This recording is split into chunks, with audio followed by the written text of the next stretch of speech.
Welcome to the CBS Radio Mystery Theater Archives, the only YouTube channel which has the original classic episodes of the CBS Radio Mystery Theater in order with no ads. Thank you for listening, and now, enjoy the show.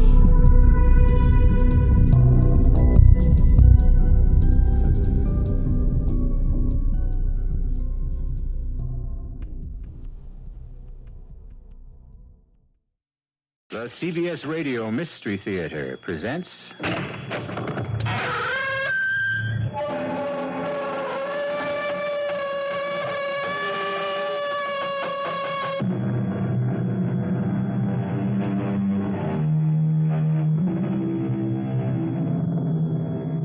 Come in. Welcome. I'm E.G. Marshall. I invite you now to join your imagination with that of Edgar Allan Poe, so that together you can create a tale of intense horror, to say nothing of mystery. You could have no better companion for such a joint venture, surely, because in all the world there's never been a more accomplished master of the macabre, the terrifying, the grisly. Master, did I say? Correction. Genius. In proof of which, listen. Come on, Elvira. Let's go to our cabin and get a good night's rest for a change. I'm tired of walking this deck in the fog. Chilled to the bone. I don't want to go to our cabin, but... well, there's no place else, I suppose. My dearest, you must get over your fear of that oblong box in Cornelius Wyatt's cabin. This wild fancy of yours that it's a coffin. Well, whether it is or not, I don't like our cabin being directly across from Wyatt's, and I... What is it? There, at the rail. Wyatt and a woman. And the woman is not his bride, Rachel. No, I can see that. But who is she then? Unless I'm mistaken, Will. Unless I'm very mistaken, she's the woman in the oblong box.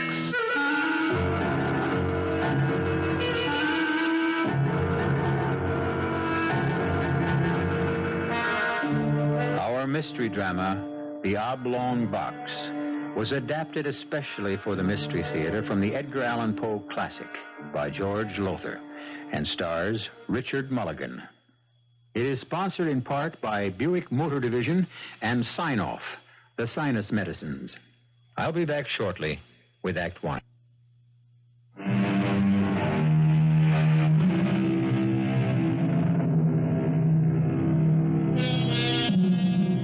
I've brought you in the course of our association many a strange and terror-ridden tale, but believe me, none that can surpass that which you're about to hear. It begins aboard the sailing ship Independence in the harbor of Charleston, South Carolina, in June of 1897. William Hopkins, an attorney of some importance, and his wife, Elvira, are standing by the ship's rail near the gangplank, watching the arrival of passengers with more than ordinary interest. Will, it's close on departure time. Are you sure Cornelius Wyatt and his bride will be aboard? Oh, it said so in the Charleston Herald yesterday, and I checked the passenger list, which plainly states Mr. and Mrs. Cornelius Wyatt, cabin C and D. The cabin's directly across from ours. But why two? One for Cornelius and his wife, and the other for, well, very likely they'll have a servant with them. Oh, Cornelius has gone far since our college days together 20 years ago. He's a world-famous artist now. Do you think he'll remember you? Oh, my dear Elvira, we were the closest of friends. I must admit, of course, that we didn't keep the friendship up through the years, but... oh, yes, you'll remember me, and well. And there, by heaven, there he comes. Where? Where? The carriage that just came onto the dock. The man in it is Wyatt, and the woman at his side must be his lovely new bride, Rachel. But what in the world is in that wagon behind them? Will, it's the coffin. No, Elvira, no. That oblong box doesn't contain a corpse. It contains a priceless painting, a copy of Leonardo da Vinci's Last Supper, done by his student Rubini. It's priceless. How do you know all this? The newspapers. There were several stories about Wyatt buying the painting and having a carefully boxed for the voyage to New York. Well, it certainly looks for all the world like a coffin to me. You must remember, dearest, the painting is 6 feet long and 2 feet wide and requires a box of that size. Wyatt and his bride are coming up the gangplank. I can't wait to see his face when he discovers his old friend Will Hopkins aboard. All right, mind handle that box with care, will you? You hear me? With care. Oh, I'm anxious to see the face of his bride. That's a pretty heavy veil she's wearing. She's beautiful, absolutely ravishing. Why, Will, you've met her. You know her. No, but I know Cornelius Wyatt. He could never stand an ugly woman, not even a plain one. Oh, no, nothing but the most beautiful of the female sex for good old Wyatt. You fools, careful, I said. Incompetent idiots. I'll speak to Captain Hardy about this. And you, sir, where can I find Captain Hardy? I'm afraid I don't know, Cornelius. Cornelius? You address me with a familiarity, sir, that I don't... Well, hold a moment. You're... Will Hopkins. Your old college friend, Will Hopkins. Oh, yes, so you are. Well, you certainly don't seem very happy to see me again after all these years. No, most happy. Great pleasure, but I'm a bit upset at the moment. Good Lord, sir, what are you brainless sailors doing with that box? Damn it! I said keep it on an even keel and right side up. Oh, come now, Wyatt. There's no damage done, and certainly a few bumps won't harm the painting if you practice securely, that is. The painting? The copy of Da Vinci's Last Supper you bought your bride as a wedding gift. It is what's in the box, isn't it? It's certainly not a corpse, Wyatt. No, of course not. And speaking of your bride, aren't you going to introduce me? Oh, good heavens, I forgot my manners. My wife, Elvira. Dear, this is my old friend, Cornelius Wyatt. How do you do? How do you do? My wife, Rachel. Oh, how do you do? How do you do? Now, you will excuse us, I'm sure. We've got to go at once to our cabin. You mean your cabins, don't you, Mr. Wyatt? You have engaged, too. We'd expected you to have a servant, Lord. No servants. Luggage. Our luggage will go into the second cabin. But you don't have enough luggage for... Oh, the oblong box, of course. You'll need the extra cabin for that. Come along, Rachel. Oh, no, but wait now, Wyatt. Wait a moment. Surely we're going to have the pleasure of seeing your bride. I mean, won't she raise her veil so we can look at this beauty you've married? Why, yes, I dare say. Rachel, my dear, will your veil... Not the beauty you expected, Hopkins? Well, no, that is, yes, most attractive. You are indeed most attractive, Mrs. Wyatt, or Rachel, if I may. Oh, of course you may. And now you must excuse us. You men with the box, follow me, will you? And please be careful. Take care of it, will you? Take care! Take care of that! Well, it's right. She's ugly. Certainly not beautiful. Will? Yes? Don't you sense something peculiar about all this?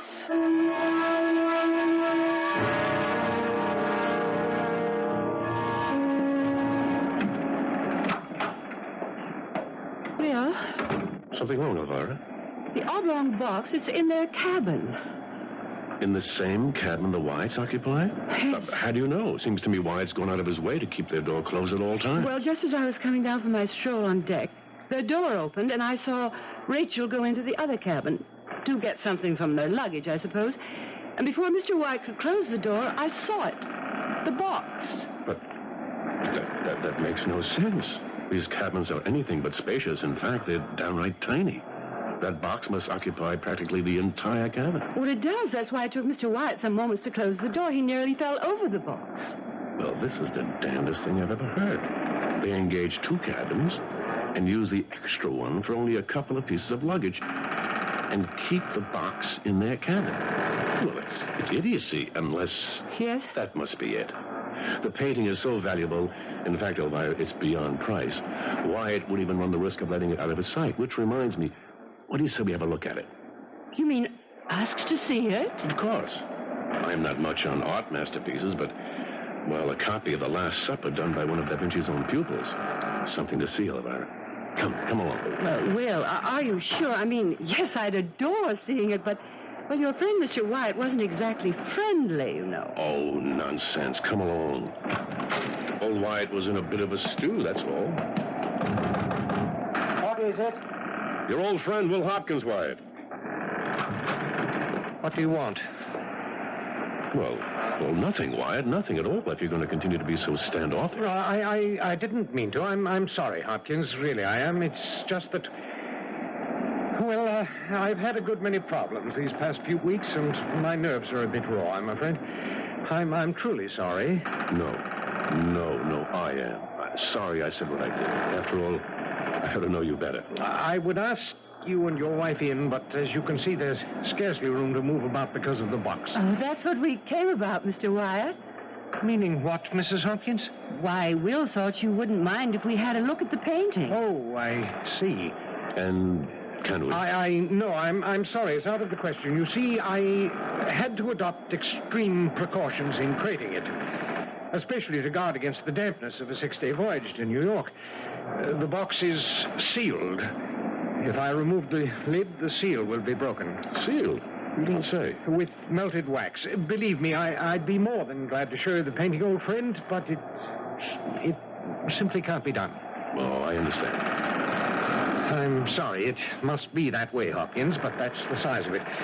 Would you excuse me now? I have matters to attend to. Certainly, Mr. Wyatt. Of course. I'm sorry, Elvira, that we couldn't, What's wrong? Strange.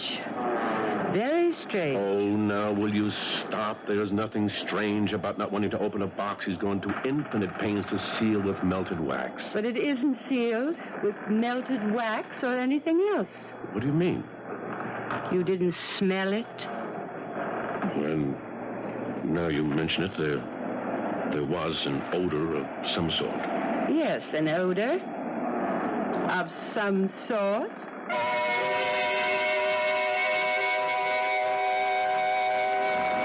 Come to bed, Will. It's 11 o'clock. Don't know, Elvira. I thought I might take a stroll on deck before turning in. Oh, no. Do you think that's wise? There's a gale blowing. Elvira, when it comes to exaggeration, no one can match you. I'd hardly call that a gale out there. A stiff wind, perhaps, but not a gale. When it comes to splitting hairs, what's the difference between a gale and a stiff wind? I wouldn't know. Did you hear anything more about that leak in the hold? Oh, yes. I talked to Captain Hardy. No problem. They caulked it without much trouble. Strange, though, that... All right, I'm sorry. But it is strange that this ship was in dry dock for 3 weeks being recaulked before we sailed. Well, that's the kind of world we live in, Elvira. Nobody cares about doing a good workmanlike job anymore. I'm going on deck for around 10, 15 minutes. Oh, do be careful, Will. Don't get blown overboard by that stiff wind. Oh, don't worry. What? Will? But what is it? Well, this is the damnedest thing. The damnedest thing. What? Wait a minute, wait. Well, I'll be... Will Hopkins, if you don't tell me what you... Rachel Wyatt. She just came out of their cabin, looked up and down the passage to be sure she wasn't seen, and then, Elvira, she went into the cabin where they keep the luggage. Well, maybe she needs something out of it. Then why did she lock the door? Locked it? Locked it. And why did she look up and down the passage as if she were doing something secretive? Well, since I'm no longer permitted to say I think something is strange. Shh. Listen. What is that? It's coming from the Wyatt cabin, and it sounds to me as if Wyatt's prying off the lid of that oblong box. You're right. That's exactly what it sounds like. Exactly what it was. Then it couldn't have been sealed. I told you that. But why would he lie? Especially to an old friend. Well, Will, I may be given to exaggeration, but you are naive. Cornelius Wyatt no longer considers you an old friend or even a friend. He doesn't want anything to do with you. As for why he lied because he doesn't want you or me or anyone else to know what's in that box. What's really in that box. Shh, listen. What's that? What's he saying? He's crying as if his heart would break.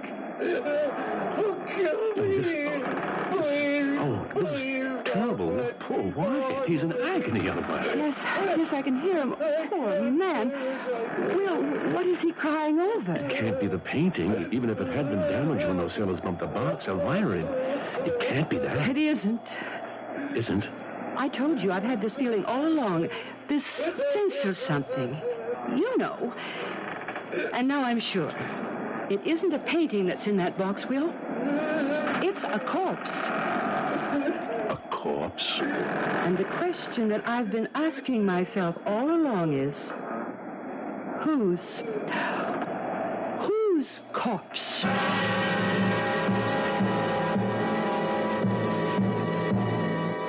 Do you wonder if Elvira is right? Surely it would seem so. For how else explain the... Hopkins will forgive my use of the word, I trust. Strange goings-on in the Wyatt cabin. As it happens, I know the answer, since I've read the Edgar Allan Poe story. If you haven't, you must wait till I return shortly with Act 2.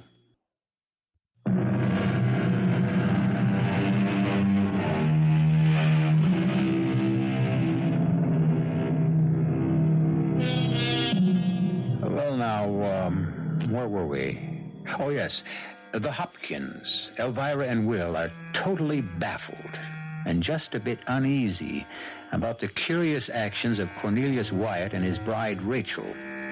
As the sailing ship Independence makes its way from Charleston, South Carolina to New York, Will and Elvira burn with curiosity to know the contents of the coffin-like oblong box Wyatt brought aboard.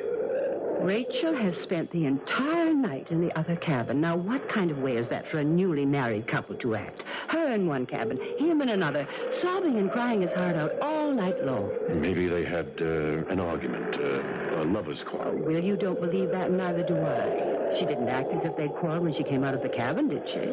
No, acted secretive, as if she didn't want anyone to see her going from one cabin to the other. And then we heard him prying the lid off the box. The box he claimed was sealed. And we've heard him sobbing all through the night. I've said it before, Will, and I say it again. He's not carrying any valuable painting in that box. He's carrying a corpse. But that's impossible. The captain would never allow it. A corpse on board a ship is thought to be a jinx. If the crew even suspected there was a corpse in that box. But they don't. Wyatt has cleverly hoodwinked them and everyone else with the story that the box contains that painting, that copy of Da Vinci's Last Supper. No, Will, I tell you... Shh, listen. He's nailing the lid back on. What time is it? 6 a.m. And for 7 straight hours since 11 last night, he's been crying over whatever's in that box. Shh, wait. I think I heard... What? Heard what? Let me just open our door a crack. There, Elvira. Just as I thought, Rachel has just come out of the adjoining cabin. Yes, looking up and down the passage to make sure she isn't discovered. And there she goes, back into Wyatt's cabin. Well, I'll be damned. I'm frightened. Right down to my toes. Frightened to death.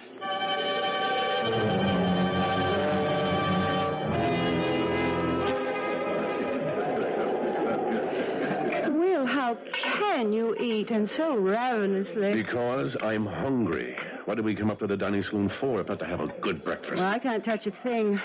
After the goings-on last night, and now hearing that foremast split and we're, what do they call it, hove to? Only for a few hours, probably. Shouldn't take longer than that to repair it. Say, these eggs are tasty. You ought to try them. I don't know how you can eat. Because I'm not letting this oblong box business get me down the way you are. Oh, aren't you? You can see I'm not. And you know why? Because I've decided to take the bull by the horns and find out what is in that box before this day is out. That's why. And how exactly do you propose to do that? Don't know yet. Got to figure it out. In fact, I think I just have. What do you mean? Wyatt and his bride have just come into the saloon, see?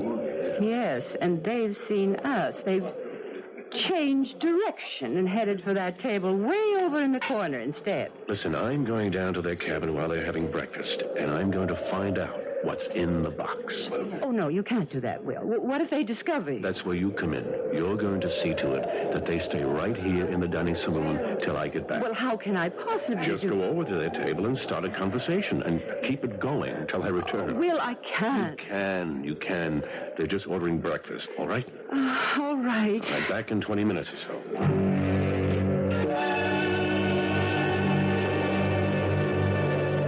Good morning. Morning. Oh, good morning, Mrs. Hopkins. Do you mind if I join you?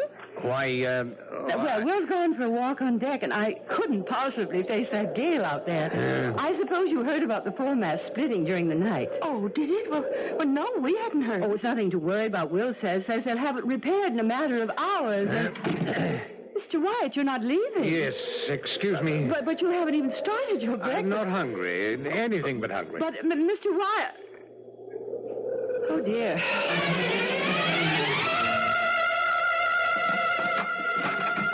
What in the... Hopkins, what the devil are you doing in my cabin? Quiet. What are you doing with that knife in your hand? You see... You were going to pry the lid off this box, weren't you? Off my box, my personal property. Ever since you set eyes on this box when I brought it aboard yesterday, you've been ravening to find out what's in it. Nonsense. That's nonsense. I know what's in it. You yourself told me. A priceless copy of Leonardo da Vinci's Last Supper. But you don't believe it. No, of course I do. Why shouldn't I? I don't know why you shouldn't. I only know you don't. Why else would you sneak into my cabin and try to pry open the box in my absence? I didn't try to... Oh, all right, White, I did. I'm sorry. I apologize. It was the wrong thing to do, but, well, damn it, man, I would like to have a look at that painting. Get out of my cabin! Get out this instant! And while you're about it, get out of my life!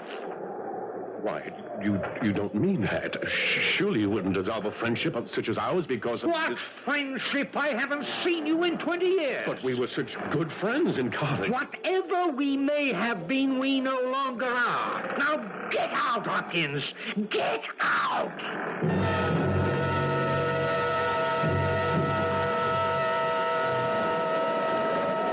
Mrs. Wyatt, how nice to find you here in the lounge. Oh, Mrs. Hopkins. Reading Godey's ladies' book, I see. Yes. I don't know about you, but I don't in the least care for the latest styles. Do you? Oh, well, they're all right, I guess. Oh, my dear, with all your money, I should think you'd be intensely interested in fashion. Though I did notice... You'll forgive my mentioning this, won't you? An older woman giving advice to a younger sister. I did notice that lovely, expensive dress of yours could fit a little better. Proper fitting is so important, don't you think? Oh, yes. Yes, I just didn't have time to get it fitted properly before we left Charleston. Oh, you don't mind my mentioning it, do you? A little sound advice from an old married woman. Oh, you're not old, Mom.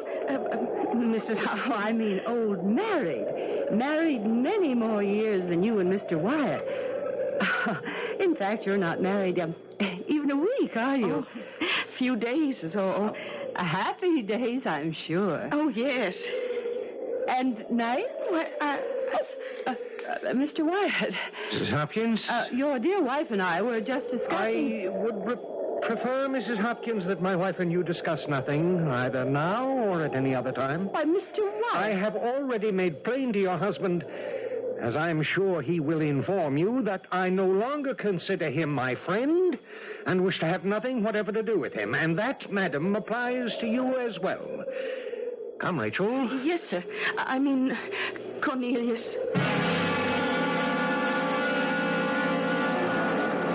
Not his wife? You're telling me that the woman in that cabin across the passage, the woman Wyatt introduced as his wife, is not? I don't think so, Will. In fact, I'm sure she's not. Whatever in the world put such a thought in your head? The little chat I had with her before Mr. Wyatt so rudely terminated it. A little chat I deliberately had with her because, quite frankly, Will, my suspicions had been aroused. Aroused by what? And while you're telling me, I want to keep an eye out to see if Mrs. Wyatt, who is not Mrs. Wyatt, changes cabins again tonight. For one thing, Will, you said Mr. Wyatt was interested only in the most beautiful of women. And Rachel Wyatt is altogether plain. She's downright ugly, but that's no reason to suspect. Also, when when I was talking to her, she slipped and called me Mum. Mum? Only a servant uses that word. Exactly. Also, she slipped again and called Mr. Wyatt Sir. But over and beyond that, Will, what originally aroused my suspicion was her hands. I noticed those when Mr. Wyatt introduced us. They're not the hands of a lady, Will, but the hands of a servant. Hands decidedly work-worn. But there's no sense to what you're saying, Elvira. You're saying that Cornelius Wyatt, a world-famous painter, a man of taste, discrimination, wealth, is married to a servant girl? She's no gentlewoman, I can tell you that. But good Lord, Elvira, if what you say is true, it makes this mystery all the more... Wait. Is she... Again, is she? Yes, leaving the Wyatt cabin. And yes, looking up and down the passage before slipping into the adjoining cabin. And now he's at it again, taking the lid off that oblong box. If what you say is true, Elvira, what does all this mean? I mean, what can it mean? It can mean only one thing, that there is a corpse in that box. Box my foot, it's a coffin. And the corpse is that of the real Mrs. Cornelius Wyatt.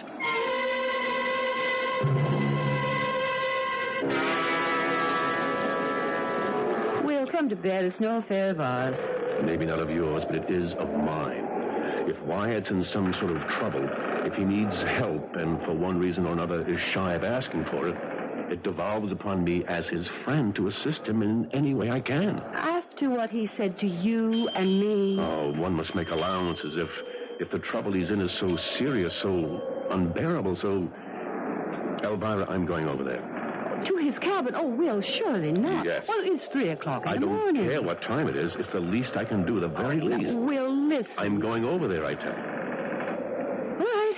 I know you better than to try and stop you. Just let me get my robe. You stay here. Oh, no. I'm not letting you go over there at 3 in the morning alone. You ask me, that man is dangerous. Dangerous? Wyatt, don't be silly. Oh, don't you? There. I've got my robe on. If you still mean to go, then let's go. All right. Come along. I'll knock. Wyatt, it's me, Will Hopkins. Open up. Wyatt, do you hear me?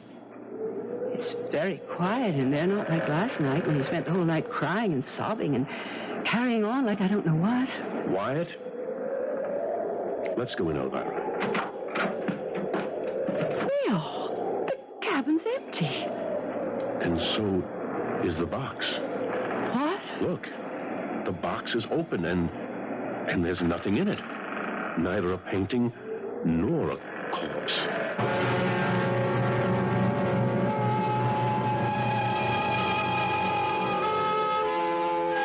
Well, now then, where does that put us? Nothing in the oblong box. Neither the priceless copy of Leonardo da Vinci's Last Supper, nor, as Elvira Hopkins seemed to suggest, the corpse of the real Mrs. Cornelius Wyatt. Baffling? Mystifying? I should say. And I'll have more to say when I return shortly with Act 3. This is WBBM Chicago News Radio 78.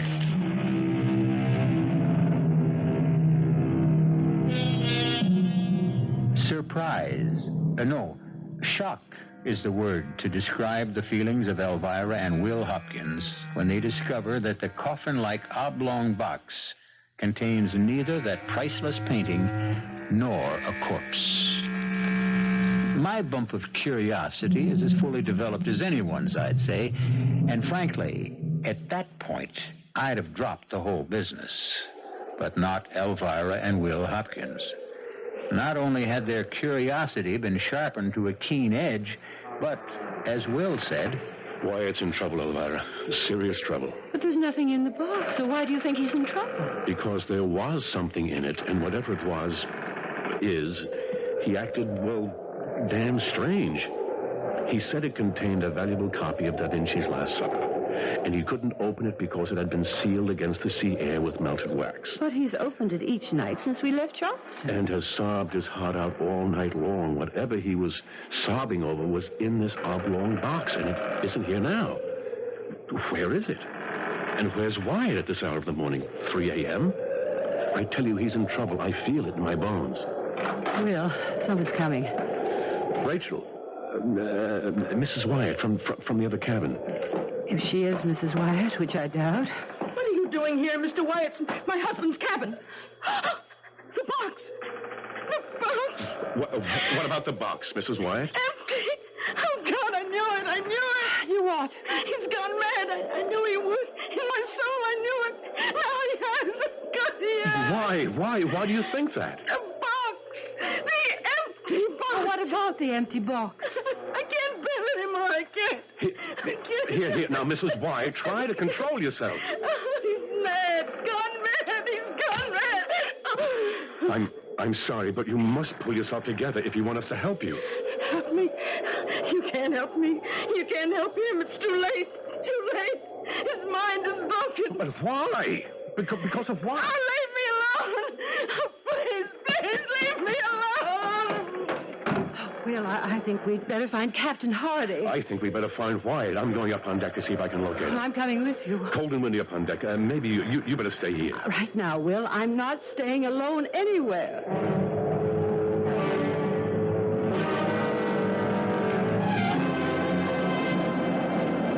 Oh, you were right. It's cold and windier than I thought it would be. Here, put my jacket around. No, Will, I'll be all Do right. as I tell you for once. Oh, yes, Will, yes. Oh, thank you, dear. That is better. Now, come on, let's see if we can find him. Will. Well, there he is, standing at the rail, gazing off across the water. There's someone with him. A woman standing beside him. One of the passengers. Maybe, only if it is, I've never seen her before. Well, I didn't get a good look. Well, you will as soon as that light from the portside lamp falls across her face again. There. Yes. Oh, I see her clearly now. Will, I've never seen anyone so beautiful. She's ravishing. She's that all right. Absolutely lovely face. That long blonde hair blowing in the breeze. No wonder he was holding her close to him. Arm around her waist and... Oh, hey, look. Kissing her now. Well, that's one for the books. The woman he came aboard with, the woman he claims is his wife. If she is his wife, then what is he doing up here on deck with her? You got me. And she isn't one of the passengers, or if she is, this is the first time I've seen her. And who the devil can she be? Oh, good Lord. Elvira? I think I'm going to faint. Take me below to our cabin. Yes, but what is it? A terrible thought, a horrible thought, What horrible thought? Thought that whoever she is, or whatever she is, Will, she must have been in that box.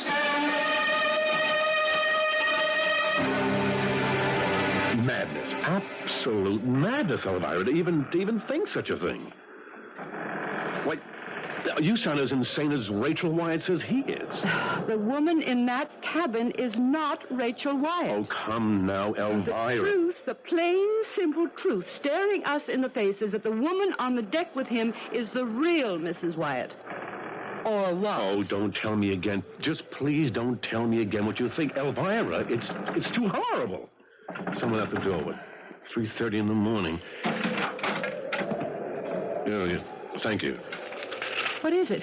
One of the crew handed me this. It's a note from Captain Hardy. He wants to see me in his cabin at once. Urgent, he says. Well, at this hour of the morning it must be. What in the world would he want to see you about? Only one way to find out. Sit down, Mr. Hopkins, sit down. Thank you, Captain. Mr. Hopkins, as you know, we've had nothing but bad weather and bad luck since leaving Charleston Harbor 3 days ago. I guess all your passengers are aware of that, Captain. Yes.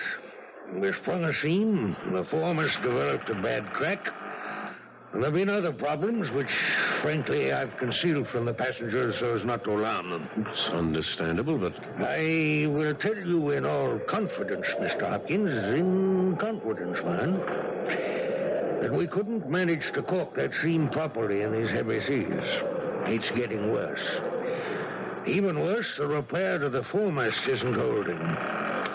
And if the foremast goes, we'll be in serious trouble. There's a force 6 gale out there right now, Mr. Hopkins, and it's whipping up. But, Captain, why are you telling me all this? What can I do? You can tell me something that I need to know, that the crew needs to know. It's got them worried. I still don't understand. Mr. Hopkins, I'm given to understand that you are a very close friend of Mr.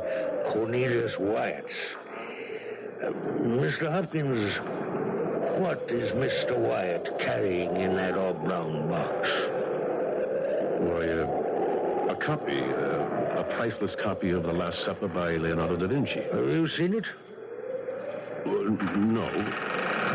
Well, the crew are beginning to think that it contains a body, a corpse, and that because of it, this ship is jinxed. Yes, I'm aware of the superstition. I find myself in a position where I must assure the crew that their suspicions are unfounded.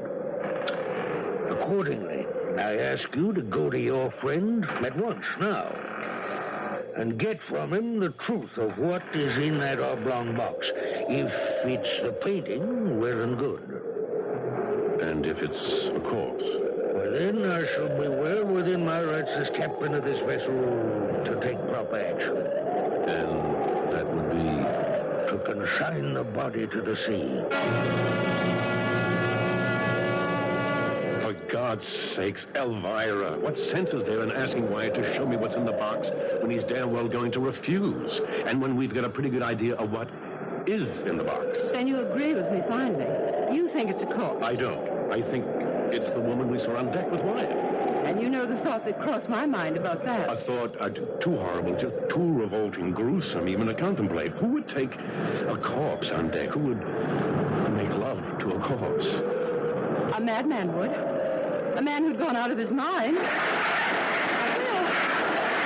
what was that? If you ask me, Captain Hardy's worst fears and realize the foremast is broken. Will, that bell. Will, isn't that the signal for the boat station? God help us, it is. Oh, Will, what's going to happen to us? What are we going to do? Head for our boat station, that's what. Come on. Oh, wait, with my jewelry. The hell with the jewelry, woman. Come on. Now, who can that be? Oh, Mr. Hopkins, help me. Help me. Mrs. Wyatt. I'm not Mrs. Wyatt. I'm not Mrs. Wyatt. I'm not his wife. I'm only a servant. A married servant. Oh, help me. He's gone mad. Not his wife. His servant. Her. Rachel's brother. Her servant until she died within 2 days of her marriage. Died within 2 days? He went out of his mind with grief. He didn't know what he was saying or doing. All he knew, all he could think of was they'd planned this voyage for their honeymoon, and there was no stopping him. He would take her on the honeymoon he promised. Take her dead or alive. Take her dead. God in heaven, how right I was. How horribly right. Never mind that now. We're wasting precious time. Come on. We must get to the lifeboat. But what about him? Him? Wyatt? Yes, he's in there now, sitting beside her coffin. I tried to tell him we were in danger, but he wouldn't listen. All right. I'll see what I can do. Elvira, you and Rachel and Mary, whatever, get to the boat. Oh, but you... I'll join you. Will. I promise I'll join you, but I must try to save Wyatt if I can. Go now, the two of you. Go. No, not without you. Remember, I'll not go without you, Will. Wyatt. Yes? Wyatt, the ship's in danger. It may be foundering. That bell you hear, it's a call to all boat stations. Oh, Wyatt, stop sitting there staring at a corpse. corpse? The corpse, the body of your wife, your dead wife. She's not dead, Hopkins. That's what they said, the doctors, but they were wrong. Only sleeping. She's only sleeping, Hopkins. And soon she'll wake up very soon now. Wyatt. Isn't she beautiful? Isn't she the loveliest creature you ever seen on this earth, Hopkins? Will you listen to me? The ship is foundering. If we don't get to the boats, we'll drown. Wyatt will drown. Did you say drown? Yes. Oh, no. Drown. No, Hopkins, she'll not drown. Not my Rachel. Rachel, dear. Can you hear me? Wyatt, what are you doing? Come, darling. Time to wake up.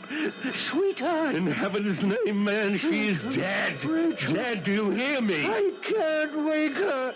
Deep asleep, in a deep sleep, Hopkins. And help me. How? Lend a hand. I've got to get her on deck into a lifeboat. Can't let her drown. Give me a hand here. You're not going to try to get... What else can I do? She's sound asleep. She's dead. Dead. There. She's sitting up. Oh, good Lord. Now we'll just...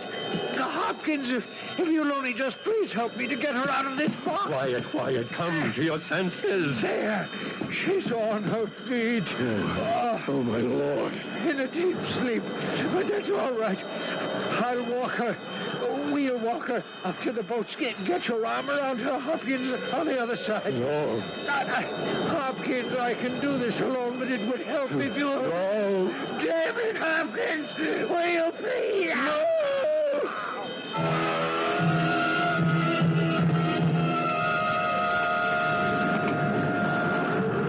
There. Is that over? More comfortable? I'll be all right, Will. A lifeboat isn't expected to be the most comfortable place in the world. Mary. Oh, thank you, sir. I'm all right. She's going down, I think. The ship getting lower in the water. Captain, is she? Yes. Foundering. Look! Oh, look! What is it, Mary? It's him! Mr. Wyatt, there on deck! You see? Oh, no. Oh, he's brought a corpse on deck. Look, he's propping it against the rail, his arm around it. Oh, he's kissing it. Will, how gruesome. Beautiful. Beautiful, though, in a way. Somehow beautiful. Beautiful. How can you say that? Because to him, she's still alive. And if there is a life after death, she must know that few men have ever loved a woman as he loves her. She's going now. My ship. Going. And they with her. Please, God, be with them. Please.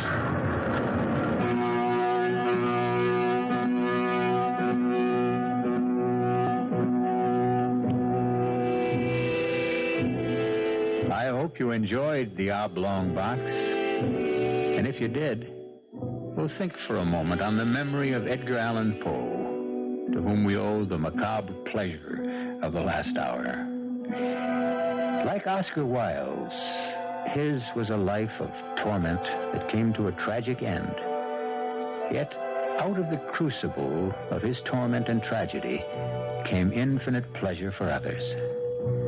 Something to ponder on, I think. Don't you? I'll be back shortly.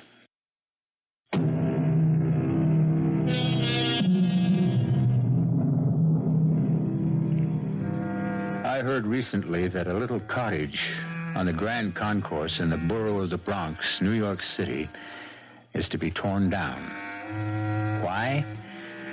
Because it is constantly vandalized, and the city can no longer afford to keep it up. When I was very young, I went to visit it more than once, and stood in the tiny room where a beloved young wife died, and a grief-ridden husband drowned his grief in alcohol, but where he also wrote the story you heard tonight.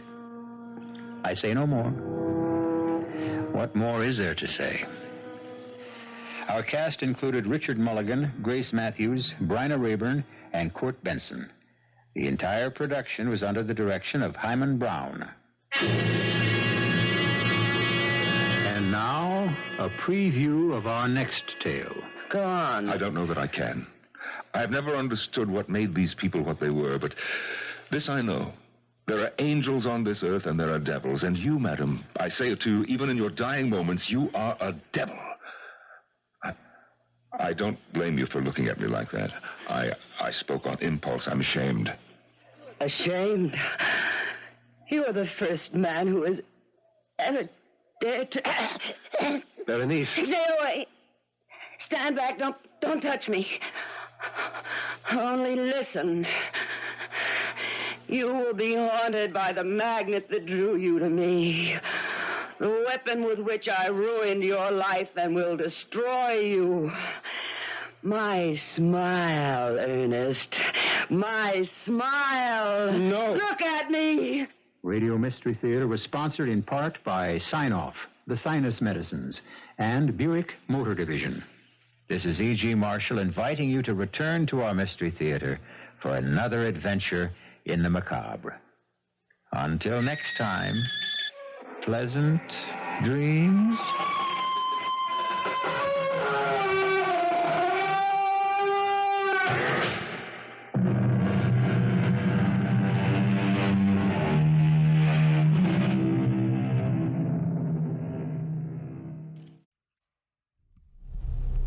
I hope you enjoyed this episode of CBS Radio Mystery Theater.